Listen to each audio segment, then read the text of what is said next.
Hello and welcome back. आप सबका एक बार पुनः स्वागत है। आज हम आस्वादन करने जा रहे हैं हरि कृष्ण प्रेमी जी का एकांकी मातृभूमि का मान। एकांकी है तो जाहिर है उसमें एक कथानक होगी, कुछ पात्र होंगे, देश काल और वातावरण होगा। तो डालते हैं एक नज़र एकांकी के कथानक पर। एकांकी ऐतिहासिक कथा पर आधारित है। देश काल और वातावरण 14वीं शताब्दी के राजस्थान से संबंधित है। राजस्थान आपको पता ही है, land of colours, camels, forts, palaces and of course the Rajputs. Rajput यानी वीरों में वीर, योद्धा। राजपूत का अर्थ ही है son of a king. Sanskrit शब्द रजपुत्र से बना है राजपूत। राजपूतों की वीरता, उनकी वफादारी काफ़ी प्रसिद्ध है। क्षत्रिय खून उनके रगों में बहता है और वे अपने वंश के लिए, अपने देश के लिए जान भी देने को तैयार हो जाते हैं। राजपूत स्त्रियां भी उतनी ही साहसी और निर्भीक होती हैं। आपने सुन रखा होगा कि वे दुश्मनों के सामने झुकने के बजाय जोहर करना पसंद करती हैं। स्वाभिमान एवं साहस मानो राजपूतों के नाम से जुड़ सा गया है। उन्हीं राजपूत वंश के दो राजाओं की कथा को हरि कृष्ण प्रेमी जी ने अपने एकांकी का आधार बनाया है। मेवाड़ के शासक महाराणा लाखा एकांकी के मुख्य पात्र हैं। राजपूत थे, वीर एवं पराक्रमी, सिसोदिया वंशज थे। तो ये ज़रा मेमोराइज कर लीजिए, क्योंकि आप इन शब्दों से काफ़ी परिचित नहीं होंगे। वंशज यानी जो डायनास्टी, तो उस समय क्या था, राजस्थान में कई डायनास्टीज हुआ करते थे। तो सिसोदिया वंशज थे राजपूत शासक, मेवाड़ के शासक महाराणा लाखा। महाराणा लाखा एकांकी के एक मुख्य पात्र हैं।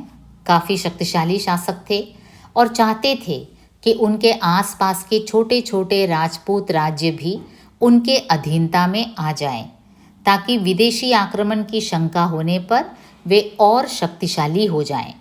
क्योंकि उन दिनों में क्या था, अरब, तुर्की, मुगलों, इन सब का आक्रमण का भय हमेशा बना रहता था। ये उस समय के भारत की बात है जब अंग्रेज भारत में पहुँचे नहीं थे, मुगल भी नहीं पहुँचे थे। ओके, तो महाराणा लाखा इस उद्देश्य को मन में रखकर अपने कुशल सेनापति अभय सिंह को भेजते हैं। कहाँ भेजते हैं? बूंदी राज्य में। तो अभय सिंह हुए एकांकी के दूसरे पात्र, जो आपको याद रखना है, जो काफ़ी कुशल सेनापति थे, वफादार थे और अपने शासक का संदेश लिए पहुँचते हैं बूंदी राज्य। तो नाटक का रंगमंच आपको क्या कल्पना करना है? आपको इमेजिन करना है आप बूंदी राज्य के बूंदी गढ़ में हैं। गढ़ यानी दुर्ग, फोर्ट। तो वहाँ कौन बैठे हैं? राव हेमू और अभय सिंह। राव हेमू स्वयं एक राजपूत लीडर थे। वे राजपूत थे लेकिन वो हाड़ा वंशज थे। ओके, बूंदी राज्य के शासक थे और हाड़ा वंशज थे। तो आपको कंफ्यूज नहीं होना है, महाराजा लाखा सिसोदिया वंशज थे, यहाँ राव हेमू हाड़ा वंशज थे। तो ये जो राव हेमू हैं वो भी अत्यंत देशभक्त थे, निर्भीक एवं स्वाभिमानी थे। तो प्रथम दृश्य में अभय सिंह और राव हेमू के बीच बातचीत होती है। आइए देखते हैं अभय सिंह अपने राजा का संदेश किस कुशलता से राव हेमू के समक्ष प्रकट करते हैं। महाराव सिसोदिया वंश हाड़ाओं को आदर और स्नेह की दृष्टि से देखता है। तो अभय सिंह काफ़ी आदरपूर्वक राव हेमू के समक्ष बातचीत शुरू करते हैं। वे कहते हैं, महाराव सिसोदिया वंश हाड़ाओं को आदर और स्नेह की दृष्टि से देखता है। अब देखिए, जैसे हमने कहा अभय सिंह काफ़ी कुशल सेनापति था, तो वो अपने मन की बात झट से नहीं कहता। ओके, उसके अपने लक्ष्य तक पहुंचने से पहले वो कुछ घुमा फिरा कर कुछ बातें करता है। तो वो कहता है कि सिसोदिया वंश हाड़ाओं को आदर और स्नेह की दृष्टि से देखता है। तो फिर आप बूंदी को मेवाड़ की अधीनता स्वीकार करने की आज्ञा लेकर क्यों आए हैं? तब राव हेमू पूछते हैं, तो फिर आप बूंदी को मेवाड़ की अधीनता स्वीकार करने की आज्ञा लेकर क्यों आए हैं? अब आप ही कह रहे हैं कि आपका सिसोदिया वंश हम हाड़ाओं को आदर और स्नेह की दृष्टि से देखते हैं। अगर ऐसा है, ये बात सच है, तो फिर आप इस संदेश को लेकर क्यों आए हैं कि हमारा जो राज्य है, जो बूंदी राज्य है, वो मेवाड़ अथवा तुम्हारे राजा की अधीनता स्वीकार करें? ऐसा संदेश लेकर क्यों आए हो? बूंदी के शासक राव हेमू पूछते हैं। महाराव, हम राजपूतों का छिन्न भिन्न असंगठित शक्ति विदेशियों का किस प्रकार सामना कर सकती है? अब देखिए, अभय सिंह कुशलतापूर्वक एक और प्रश्न पूछते हैं। महाराव, महाराव यानी महाराज, हम राजपूतों का छिन्न भिन्न असंगठित शक्ति है। हम शक्तिशाली हैं, हम राजपूत छोटे छोटे जो प्रोविंस हैं, हम शक्तिशाली हैं, छोटे छोटे जो प्रिंसली स्टेट हैं, हम संगठित नहीं हैं। देखिए, ऑर्गेनाइज्ड होना भी एक बात होती है, और जब हम छिन्न भिन्न हैं, असंगठित हैं, तो विदेशियों का किस प्रकार सामना कर सकेंगे? इस बात की अत्यंत आवश्यकता है कि हम अपनी शक्ति एक केंद्र के अधीन रखें। इसलिए ये ज़रूरी है कि विदेशी आक्रमण का भय जब लगा रहता है, तो विदेशियों का सामना करना है, तो ये ज़रूरी है कि हम संगठित हो, और इसके लिए ज़रूरी है कि हमारी जो पूरी शक्ति है, जो हमारा सैन्य बल है, वो एक केंद्र के अधीन हो, और वह केंद्र है चित्तौड़। अब देखिए, राव हेमू पूछते हैं, हाँ, तो वह केंद्र कौन हुआ? चित्तौड़, तुम्हारा राज्य। तो मतलब है कि हम जो छोटे छोटे राज्य हैं, हमारी पूरी शक्ति तुम्हारे अधीन कर दें? इसमें भी कोई संदेह है महाराव? चित्तौड़ का गत गौरव फिर लौटा है। अब अभय सिंह कुशलतापूर्वक कहते हैं, इसमें संदेह की क्या बात है महाराज? चित्तौड़ यानी हमारे राज्य का जो गत गौरव, गत यानी जो पास्ट, जो बीता हुआ गौरव है, वो फिर लौट आया है। जो राजवंश पहले मेवाड़ के अधीन थे, महाराणा लाखा चाहते हैं आज भी उसी तरह रहें। हमारे राजा महाराणा लाखा ये चाहते हैं कि जो राजवंश पहले हमारे अधीन थे और अब अलग अलग स्वतंत्र राज्य हो गए हैं, वो आज भी उसी तरह हमारे अधीन आ जाएं। बूंदी राज्य भी सदा से मेवाड़ के आश्रित रहा। अब देखिए, वो कंप्लीट नहीं करता सेंटेंस। आपका जो राज्य है महाराज बूंदी, वो राज्य भी हमारे अधीन ही रहा, हमारा आश्रित रहा। बूंदी राज्य सदा से मेवाड़ के आश्रित, यह तुम क्या कहते हो? अभय सिंह जी, हाड़ा वंश किसी की गुलामी स्वीकार नहीं करेगा, चाहे वह विदेशी शक्ति हो, चाहे वह मेवाड़ का महाराणा हो। अब देखिए, राव हेमू काफ़ी स्वाभिमानी शक्तिशाली राजा थे, निर्भीक थे।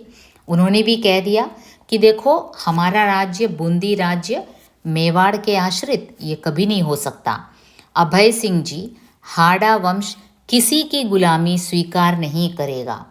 देखिए, हाड़ा वंश जो है किसी की गुलामी स्वीकार नहीं करेगा, चाहे वह विदेशी शक्ति हो, चाहे वह मेवाड़ का महाराणा हो।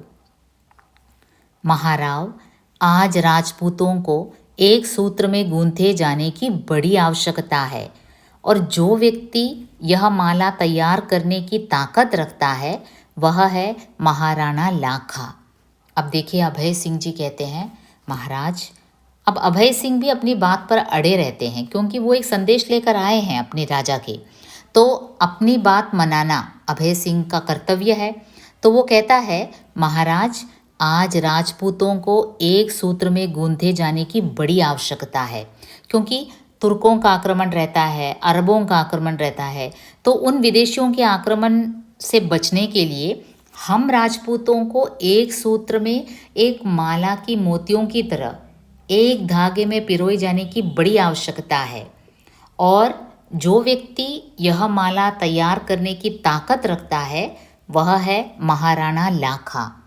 अब जिस व्यक्ति के पास ये ताकत है हम राजपूतों को एक सूत्र में बांधने की, तो वो है हमारे राजा महाराणा लाखा। ताकत की बात छोड़ो अभय सिंह, प्रत्येक राजपूत को अपनी ताकत पर नाज है। अब राव हेमू कहते हैं छोड़ो छोड़ो अभय सिंह, ताकत की बात छोड़ो, प्रत्येक राजपूत को अपनी ताकत पर नाज है। नाज है यानी कि गर्व है, हमें हमारी ताकत पर गर्व है। हम हर एक राजपूत को अपने ताकत पर गर्व है। इतने बड़े दंभ को मेवाड़ अपने प्राणों में आश्रय न दे, इसी में उसका कल्याण है। अब देखिए, इतना बड़ा दंभ यानी कि आपके राजा को लगता है कि वे ही एक ऐसे व्यक्ति हैं जो पूरे राजपूतों को एक सूत्र में बांधने की क्षमता रखता है, तो ये आपके लिए कल्याणकारी नहीं है, ये आपके हित में नहीं है, यानी कि इतना घमंड होना। रह गई बात एक माला में गूंथने की, सो वह माला तो बनी है, हाँ उस माला को तोड़ने का श्री गणेश हो गया है। अब देखिए, पूरे राज्यों को, छोटे छोटे राज्यों को एक माला में गूंथने की जो बात है वो वास्तव में आपके अधीनता में बनाने की बात है, गुलामी की बात है। वो अब नहीं होगा, उसका श्री गणेश हो गया है, उसे तोड़ने का श्री गणेश हो गया है। हम अपनी स्वतंत्रता चाहते हैं, किंतु अनुशासन का अभाव हमारे देश के टुकड़े किए हुए हैं। अब अभय सिंह अपनी बात को उलट फिलट कर एक दूसरे तरीके से कहते हैं। देखिए, अनुशासन का अभाव, डिसिप्लिन, हमारे जो छोटे छोटे राजपूत वंशज हैं, छोटे छोटे राज्य हैं, सभी शक्तिशाली हैं, लेकिन संगठित नहीं है, इसलिए अनुशासन का अभाव है। तो ये जो अभाव है हमारे देश को टुकड़े टुकड़े किए हुए हैं। प्रेम का अनुशासन मानने को हाड़ा वंश सदा तैयार है। अब राव हेमू अपने मन की बात एकदम व्यक्त कर देते हैं। प्रेम का अनुशासन, उसे मानने के लिए हम तैयार हैं, शक्ति का नहीं। आप अगर अपने शक्ति का घमंड दिखाने यहाँ आए हैं तो माफ़ कीजिए, हमें कबूल नहीं है। प्रेम का अनुशासन हम मान सकते हैं। मेवाड़ के महाराणा को यदि अपने ही जाति भाइयों पर अपनी तलवार आजमाने की इच्छा हुई है तो उससे उन्हें कोई नहीं रोक सकता है। अब अगर आपके महाराजा को, मेवाड़ के महाराणा लाखा को, यदि अपने ही भाइयों पर यानी कि हम राजपूतों पर तलवार आजमाने की इच्छा अगर जागृत हुई है तो हम कौन होते हैं उन्हें रोकने वाले? उन्हें तो कोई रोक नहीं सकता। बूंदी स्वतंत्र राज्य और स्वतंत्र रहकर महाराणाओं का आदर कर सकता है। देखिए, हमारा जो बूंदी राज्य है वो स्वतंत्र राज्य रहकर महाराणाओं का आदर कर सकता है। अधीन होकर किसी की सेवा करना हम पसंद नहीं करते। देखिए, गुलामी हमें पसंद नहीं। हम एक बार आपके गुलाम थे, लेकिन अब हम स्वतंत्र हैं और अधीनता में रहकर, चाहे वो किसी भी मकसद को लेकर हो, हमें मंजूर नहीं। अब अभय सिंह देखते हैं कि किसी भी हालत में राव हेमू मानने को तैयार ही नहीं है, तो वो कहते हैं तो मैं जाऊं? आपकी इच्छा। दोनों का दो तरफ प्रस्थान। अब देखिए, पहला दृश्य यहाँ समाप्त होता है। तो पहले दृश्य में हमने देखा बूंदी राज्य का जो गढ़ है, जो फोर्ट है बूंदी का, वहाँ बूंदी नरेश, राव हेमू और मेवाड़ का जो संदेश लेकर अभय सिंह, वहाँ का जो सेनापति है, उन दोनों के बीच बातचीत हुआ था। और बातचीत किस बात को लेकर हुआ था कि अभय सिंह का संदेश क्या था कि उनके राजा महाराणा लाखा चाहते हैं कि बूंदी राज्य भी उनके अधीनता को स्वीकार करें। उनका उद्देश्य क्या था कि इस प्रकार विदेशी आक्रमण अगर होगा तो ये सब राजपूत एक साथ इकट्ठा होकर, संगठित होकर एक बड़ी शक्ति बन जाएंगे। लेकिन राव हेमू भी राजपूत ही था, उसके रगों में भी राजपूत रक्त बहता था। वो भी काफ़ी स्वाभिमानी था, निर्भीक था। उसने टके से जवाब दे दिया कि हमें अधीनता पसंद नहीं। लेकिन एक बात उन्होंने व्यक्त कर दी, प्रेम का अनुशासन हम पसंद करते हैं। अगर आप प्रेम से हमें अपना साथ रखना चाहते हैं तो ठीक है, वरना नहीं। तो शीघ्र ही दूसरे दृश्य को लेकर हमारी मुलाकात होगी। जुड़े रहिए, मस्त रहिए।